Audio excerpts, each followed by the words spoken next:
La máquina de café está encendida. Este es el primer podcast del día. El Café Lungo de www.copano.news en La Clave 92.9. Hemos vivido horas de alta tensión, datos cruzados, sensaciones de la población y es relevante saber los hechos. Para poder hablar de esto tenemos a Fabián Padilla. Fabián Padilla dirige una excelente plataforma llamada fastcheck.cl de chequeo de información y además es investigador del Instituto Milenio de Fundamentos de los Datos para hablar acerca de un estudio nacional de desinformación en redes sociales y su efecto en el pluralismo y agenda de medios. Ojo, ayer el ejercicio que hizo Chilevisión de ponerle micrófono en la calle a la gente fue horroroso porque esos momentos se viralizan y comienzan a construir una realidad. Y esa realidad que es repetida, replicada, no tiene control. Hago la crítica porque ese momento fue específicamente viralizado. Había una serie de personas en Puente Alto, se le acerca el micrófono, no se controla lo que dicen y pasan cosas realmente impresionantes que pueden terminar derivando en políticos diciendo la gente quiere, ¿no vio el otro día? Entonces, esa cadena es muy irresponsable. Hablemos de medios, de responsabilidades y de dónde vienen estos datos con Fabián Padilla. Fabián, buenos días. Hola, Fabián. Hola, Fabián. ¿Cómo están? Bien, acá primero, ¿cuáles son los datos clave de este estudio?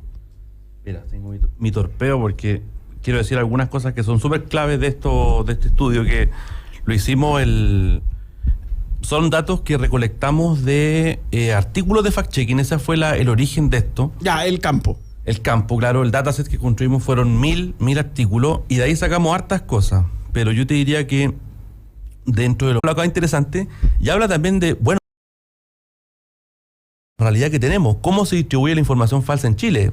Tú lo has visto también bien, mucho meme, ¿cierto? Mucha imagen, mucho video, que es lo que a nosotros nos toca verificar constantemente. Mensaje de WhatsApp. Mensaje de WhatsApp, que es un terreno medio impenetrable. Claro, pero en concreto, más Twitter, Instagram y Facebook, y encontramos que Instagram es donde se distribuye menos información falsa. Mira. Eso es lo que nosotros encontramos. ¿Por qué? Porque mira, del dataset de los 1000 artículos, todos estos artículos que chequean cosas ponen en su artículo el origen de la desinformación. Twitter, Facebook, en fin. Y lo que menos había era Instagram, y donde es menos tóxico. Donde es más tóxico obviamente es Twitter, pero también es tóxico en Facebook, donde sabemos que además el problema, si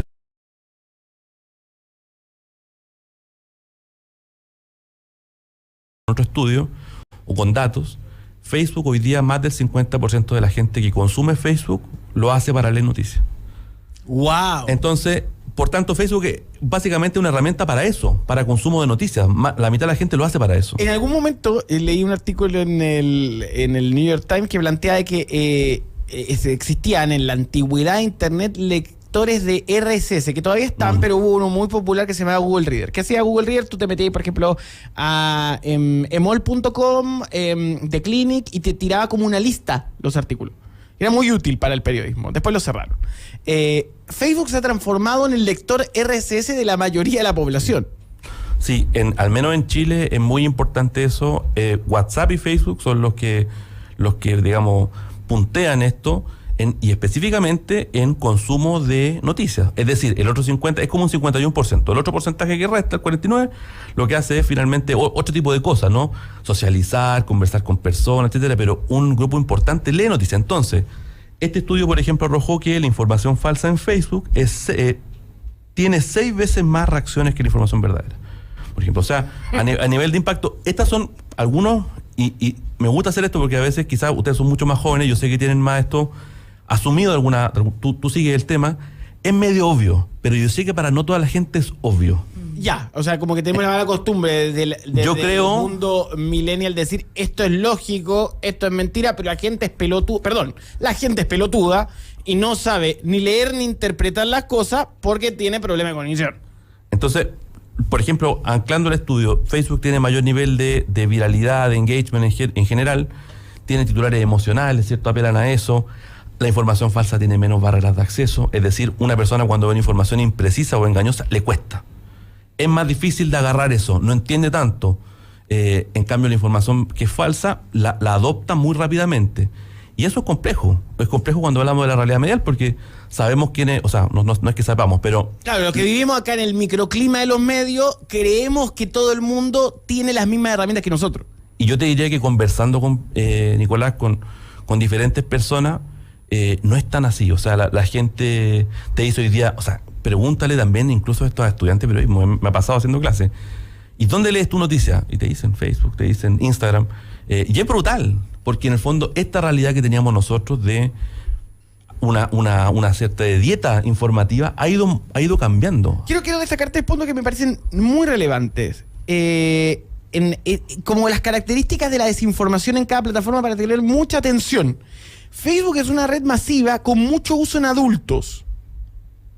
En adultos mayores y en adultos. Exacto. O sea, tu abuelita está en Facebook, tu papá está en Facebook. Sí. Exacto. Twitter es inmediato, pero eso también genera imprecisiones. Y WhatsApp no se puede verificar. Entonces, porque es el boca en boca. Y esto contribuye a crear un ambiente de desinformación, donde la gente solo lee lo que es de su propio interés y, por tanto, eso afecta a las instituciones porque hay pérdida de credibilidad y transparencia. Entonces, la pregunta es, ¿cómo solucionamos esto? En los estudios no tienen por qué hacerlo, pero, Fabián, tú trabajas en una plataforma de fact-checking. ¿Qué es lo que tenemos que tener a mano para poder ir combatiendo la desinformación? En WhatsApp es difícil, pero se ha dicho muchas veces que el reenviado muchas veces también te indica algo. Mira, exacto, que muy bueno que tocaste ese punto, porque de hecho hay un estudio que sacó otro medio parecido al nuestro, mucho mejor que el nuestro, que se llama Maldita, que está en España, maldita.es, y Maldita sacó un estudio del año anterior que decía que el atributo FF, ¿qué es el atributo FF? El frequent forward, que es el reenviado frecuentemente, que para que la gente sepa, es la doble flechita, ¿cierto?, en el mensaje de WhatsApp. Hicieron un estudio ellos reciben desinformación por WhatsApp. Recogieron durante un año todo tipo de desinformación por WhatsApp y encontraron que, me acuerdo que era como el 75% más o menos de los mensajes que tenían la doble flechita eran finalmente calificadas como bulos o como mentiras, como desinformación. Wow.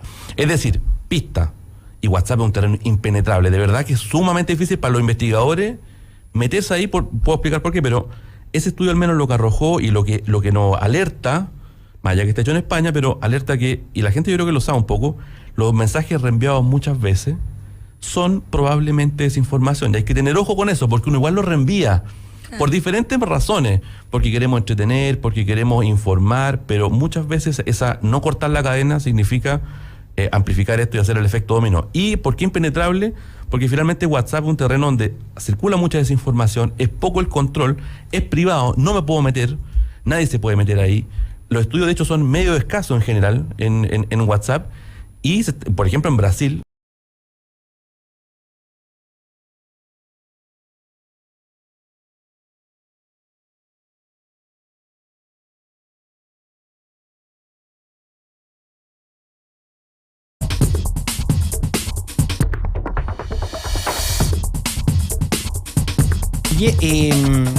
Entonces, estamos súper claros como las estrategias que podemos aplicar, pero hay un tema sobre la pluralidad de medios que me parece que es relevante. ¿Qué situación hoy viven los medios chilenos según este estudio? Espérame, es que me quedó algo con respecto a lo anterior que tú me preguntaste también, cómo solucionarlo. Es que encuentro que es tan relevante esa pregunta, porque básicamente hoy día a propósito del dato clave ese que les dije de las barreras cognitivas, ¿cierto?, los niveles de escolaridad, yo te diría que un punto clave en todo esto, y que no hemos hecho, tiene que ver con educación medial. O sea, de hecho, si no me equivoco, tú has hecho charlas de eso en colegio. ¿Cuánto de eso se hace hoy día? ¿Cuánto de eso en el currículum escolar existe? ¿Pero tú crees que debería ser parte de la educación formal? Yo creo que debería ser no solamente parte de la educación formal. De hecho, hace poco tuve una charla con gente de Finlandia, que es típico esto, siempre estos países lo tienen todo, es como que estos países, ¿cierto? ¿O vivieron problemáticas anteriormente que adelantan estos escenarios? Y lo que pasó es que en la charla lo que habíamos entendido es que en etapas muy tempranas a los chicos se les enseña cultura de medios, ¿cierto? Consumir medios desde muy pequeño, cómo enfrentar. Que no son nativos digitales. de tercera edad o ni siquiera, que pasan quizás incluso la barrera de los 50 y que les cuesta mucho más entender todo esto. Nos encontramos junto a Fabián Padilla, investigador del Instituto Milenio, Fundamento de los Datos y director de FastCheck.cl, una de las principales plataformas de chequeo de información del país, hablando del Estudio Nacional sobre Desinformación en Redes Sociales y su efecto en el pluralismo y la agenda de los medios. Los medios de comunicación, según este informe, son cada vez menos pluralistas y tienen un claro sesgo editorial, o sea, trabajan para audiencias que les confirman su punto de vista. Los medios impulsan una agenda propia, no reconocen errores según el estudio, y además existe un cambio de relación entre medios tradicionales y medios locales, además de una precarización del gremio de periodistas. Para cerrar, reflexiones sobre esto, porque es bastante crítico para la democracia si no hay medios. Hay que decir que ese estudio, cuando lo diseñamos, tiene una parte cuanti y una parte cual. Está la parte cualitativa, que son focus group. O sea, entrevistamos a varias personas, ¿cierto?, en grupos focales, editores de medios, periodistas, y ahí nace esta reflexión, Nicolás, y ahí la reflexión finalmente era la precariedad, ¿cierto?, la agenda de los medios, y cómo solucionarla. Yo en esa reflexión con los otros integrantes del estudio, que son hartos más, intentamos hacerla, y yo creo que es un debate constante. Yo creo que nada está hoy día cerrado, no hay respuesta ante esto. La desinformación igual golpea en esto, y yo me refiero quizá al punto anterior, golpea también en las plataformas sociales donde tampoco nos hacemos mucho cargo del tema. Ningún medio se hace cargo, la utilizan. No estamos como hoy día otros países están regulando esto seriamente, como Unión Europea, Australia, y yo creo que ahí hay que mirar esa experiencia, tratar de tomarla, y los medios, no sé, la verdad, yo ahí muestro también cuando conversamos esto y vimos esta reflexión de la gente, cuando la entrevistamos, también quedamos entre sorprendidos y también como que sabíamos un poco, los que hemos trabajado en medios, también entendemos un poco esto, ¿no? Que algo es más de lo mismo. Pero ¿cómo se soluciona? Bueno, es la gran pregunta, ¿no? De todo. Claro. Fabián, muchas gracias por venir esta mañana a conversar con nosotros y aclararnos este estudio. ¿Está disponible en alguna parte? En desinformación.cl lo pueden descargar. Excelente. Muchas Buenísimo. gracias. Te pasaste. 8:53. De la máquina del café al trabajo, la máquina del café está encendida. Escucha este podcast en Spotify, El Café Lungo de www.copano.news. La clave 92.9. 8:53 de la mañana, 8:53 de la mañana. Estamos